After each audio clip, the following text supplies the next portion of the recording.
asalaamaaleykum nuyu naa leen ziar leen di leen béggee bu baax a baax comme on a l'habitude de le faire ñu ñëw wax sur ce qui concerne l'actualité politique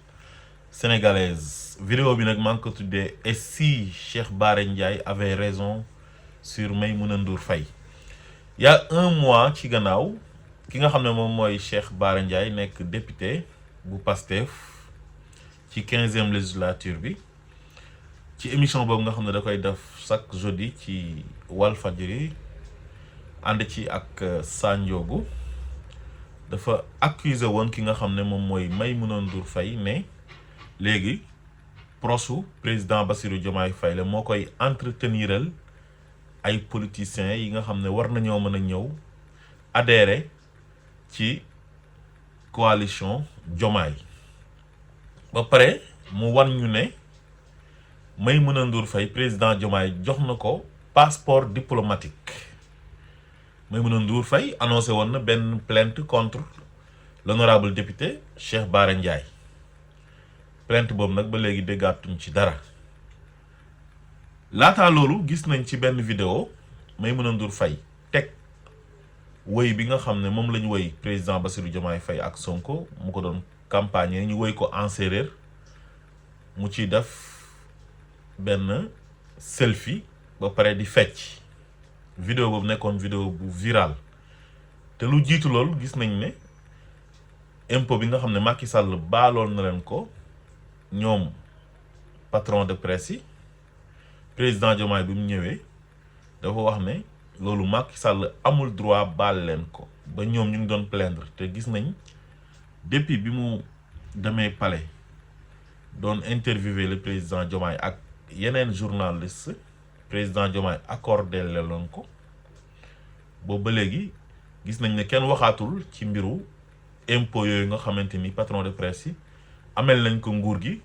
te Macky Sall waxoon na da leen ko baal nguur gi bees bi ñu ñëwee yónnee leen ay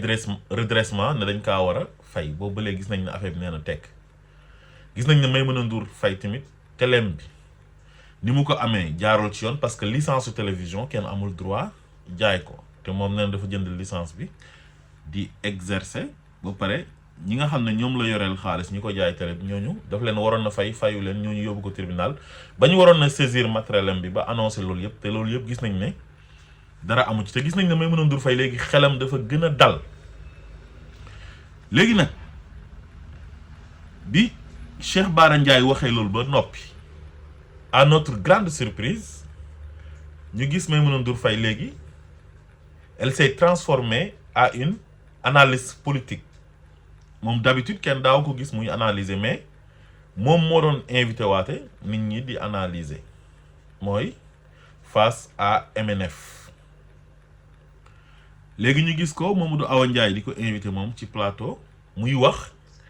ci faveur Diomaye di ko tagg di dal ci kaw Ousmane Sonko di dal ci kaw waa Pastef ne waa Pastef jàppale wuñ Diomaye ay réalisation yam duñ ci wax heure bu président Diomaye defee benn sortie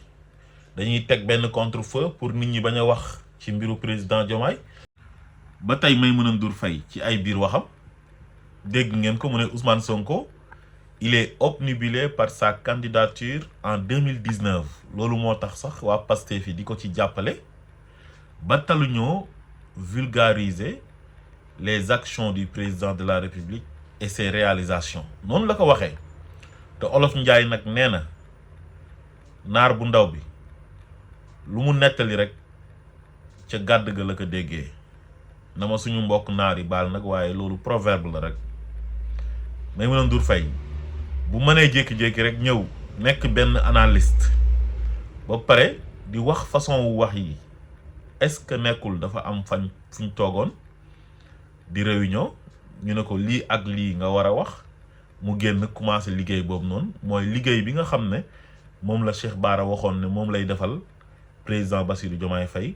ci biir coalition Diomaye ba pare nag di wax ne Ousmane Sonko il n'est pas éligible comme ni politiciens yi di waxee quoi maanaam les Sonkophobes ni ñuy waxee mais loolu nag est-ce que joxul raison ki nga xam ne moom mooy l'honorable député Cheikh Bara Ndiaye parce que gis nañ ne li mu waxoon ne Maïmouna Ndour Faye dafay jàppale Diomaye pour indil ko ay politiciens bokk ci communication bi yoo xam dañuy ñëw transhumé ci coalition Diomaye président bi loolu moom lay nuru parce que Maïmouna Ndour Faye fu mu nekk nii posture bi mu jël léegi mooy dafay toog di défendre le président Bassirou Diomaye Faye di dal ci kaw waa Pastef bi nga xam ne président Bassirou Diomaye Faye daf leen tourner le dos ba pare li nga xam ne moom lay noonu Ousmane Sonko yi di wax nga xam ne ñi nga xam ne ñoom bëgguñu Ousmane Sonko accéder au pouvoir lu ñu mës a gëm seen wax yëpp toujours mooy Ousmane Sonko warul bokk ci élection te teguñ ko ci xam-xam teguñ ko ci dara lu dul ragal Ousmane Sonko ak xam ne heure bu Ousmane Sonko nekkee candidat day nekk président de la République te ñoom seen caaxaan yi nga xam ne ci lañ nekk Ousmane Sonko nekku ci maanaam seen toog muy dox bi seen tappale muy dox bi nga xam ne président Diomaye léegi dafa soppeeku nar a ànd ak waa système bi pratique yi nga xamante ni ses prédécesseurs dañ ko daan def moom mu nar ko def ak ñoom te Maïmouna Ndour Faye ku ko xam ne pratique yooyu moo ko arrangé te moom membre système bi la te gis nañ ne heure bu invité woon président Diomaye laataa muy nekk président de la République quand il était dans l'opposition nekkoon secrétaire général parti bi di Pastef mais seen émission da daan tàng ñoom ñaar dañ daan xuloo yu métti parce que désaccord toujours moo daan am te Maïmouna Ndour Faye gis nañ ne dafa jege woon waa APR ba pare doon xeex waa Pastef pour ñu bañ a accéder au pouvoir te bi président Diomaye faloo bees ba tey mbir mi neexul woon ci moom yombul woon ci moom mais dañoo jékki-jékki rek à un moment donné ñu gis ne elle est proche du président Bassirou Diomaye Faye ci ni muy waxee te Cheikh Bara Ndiaye il n'est pas n'importe qui dans ce pays il a des informations kon mbiru Maïmouna Ndour Faye fu mu nekk nii commencé na di leer parce que ci biir émission bi sax Mamadou Awa Ndiaye mu ngi koy tooñ naan ko yow yaa ngi jox dëgg Cheikh Bara Ndiaye de mais commentaire ci dafa ree rek noppi te lu muy wax ni elle a donné raison à Cheikh Bara Ndiaye mi mu doon traité de menteur di ko traité de charlatan kon Cheikh Bara Ndiaye li mu doon wax ci Maïmouna Ndour Faye